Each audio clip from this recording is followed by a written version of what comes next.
Hi అండి. అందరికీ నమస్కారం. Welcome to my channel. ఈ వీడియోలో ఏపీ ప్రభుత్వ ఉద్యోగులకు 2 శుభవార్తలు, కీలక ఆదేశాలు జారీ. పూర్తి సమాచారాన్ని అయితే వీడియోలో తెలుసుకుందాం. వీడియోని ఎక్కడే గానీ స్కిప్ చేయకుండా ఎండ్ వరకు చూడండి. అప్పుడే ఇన్ఫర్మేషన్ పూర్తిగా అర్థమవుతుంది. వీడియో చూస్తున్న ప్రతి ఒక్కరు వీడియోకి లైక్ చేయండి ఫ్రెండ్స్. ఈ వీడియోని తోటి ఉద్యోగ మిత్రులతో అయితే షేర్ చేయండి. కొత్తగా మన ఛానల్ చూస్తున్న వారు సబ్స్క్రైబ్ చేసుకున్నట్లయితే వెంటనే మన ఛానల్‌ని సబ్స్క్రైబ్ చేసుకోండి. దీని ద్వారా నేను చేసే లేటెస్ట్ వీడియోస్ అన్నీ మీ వరకు రీచ్ అవుతాయి. ఇక ఆలస్యం చేయకుండా వివరాల్లోకి అయితే వెళ్ళిపోదాము. ఆంధ్రప్రదేశ్ ప్రభుత్వ ఉద్యోగుల పీఆర్సీ మరియు మధ్యంతర భృతిపై కీలక నిర్ణయాలండి. ఆంధ్రప్రదేశ్ రాష్ట్ర ప్రభుత్వ ఉద్యోగులకు 12వ వేతన సవరణ సంఘం మరియు మధ్యంతర భృతి కోసం ఆసక్తిగా ఎదురుచూస్తూ ఉన్నారు. రాష్ట్ర ప్రభుత్వం 2023 జూలై 1 నుండి కొత్త పీఆర్సీని అమలు చేయాల్సి ఉండగా ఇప్పటి వరకు దీనిపై ఎలాంటి అధికారిక ప్రకటన అయితే వెలువడలేదు. ఈ నేపథ్యంలో ఉపాధ్యాయులు మరియు పెన్షనర్లు 43% పీఆర్సీ, ఫిట్‌మెంట్ మరియు 30% మధ్యంతర భృతి కోసం ఎదురుచూస్తున్నారు. ఈ వీడియోలో పీఆర్సీ, మధ్యంతర భృతి మరియు ఇతర సంబంధిత అంశాల గురించి అయితే పూర్తి వివరాలను తెలుసుకుందాము. ముందుగా పీఆర్సీ, ఫిట్‌మెంట్‌పై ఉద్యోగుల ఆశలు. ప్రభుత్వ ఉద్యోగులు 43% కంటే ఎక్కువ పీఆర్సీ, ఫిట్‌మెంట్‌ను ఆశిస్తున్నారు. గతంలో అనగా 2014లో అప్పటి ముఖ్యమంత్రి అయినటువంటి నల్లారి కిరణ్ కుమార్ రెడ్డి గారు పీఆర్సీ నివేదిక రాకముందే 27% ఐఆర్‌ను ప్రకటించారు. ఆ తర్వాత రాష్ట్ర విభజన జరిగిన తర్వాత 43% ఫిట్‌మెంట్‌తో పీఆర్సీని అమలు చేశారు. అయితే పీఆర్సీ బకాయిల విషయంలో కొంత జాప్యం జరిగింది.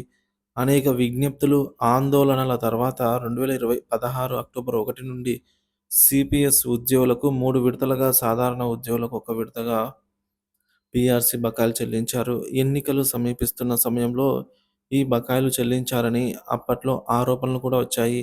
ఇప్పుడు కూడా ఉపాధ్యాయులు 43% కంటే ఎక్కువ ఫిట్‌మెంట్‌ను ఆశిస్తూ ఆందోళనకు సిద్ధమవుతున్నారు. మధ్యంతర భృతి, ఐఆర్ ప్రకటన కోసం ఎదురుచూపులు.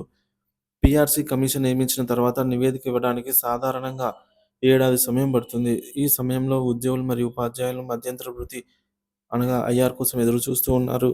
పీఆర్సీ కమిటీ నియామకం తర్వాత వివిధ ఉద్యోగ సంఘాల నుంచి ప్రతిపాదనలు స్వీకరిస్తారు. నివేదిక వచ్చేలోపు ఐఆర్ ప్రకటించడం ఆనవాయితీగా వస్తోంది.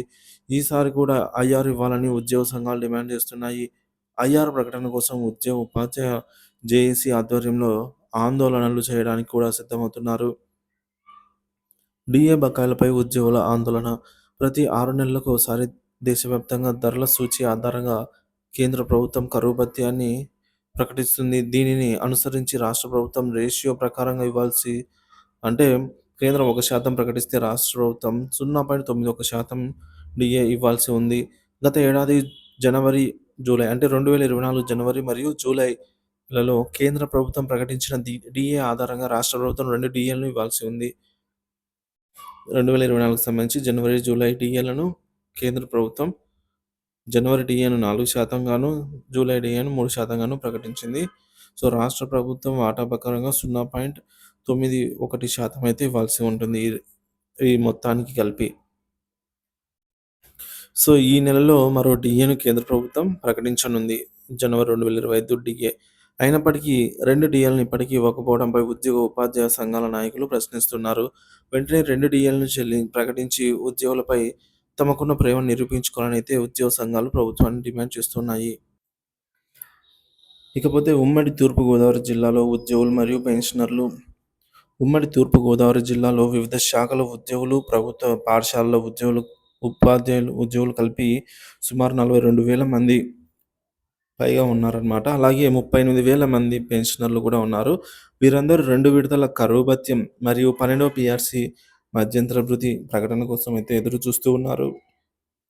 ఆంధ్రప్రదేశ్ రాష్ట్ర ప్రభుత్వం ఉద్యోగులకు 43% పీఆర్సీ ఫిట్‌మెంట్ మరియు 30% మధ్యంతర భృతిని ఆశిస్తున్నారు.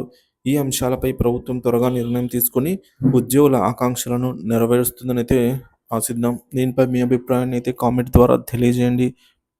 వీడియో నచ్చినట్లయితే లైక్ చేయండి, షేర్ చేయండి. Thank you for watching this video.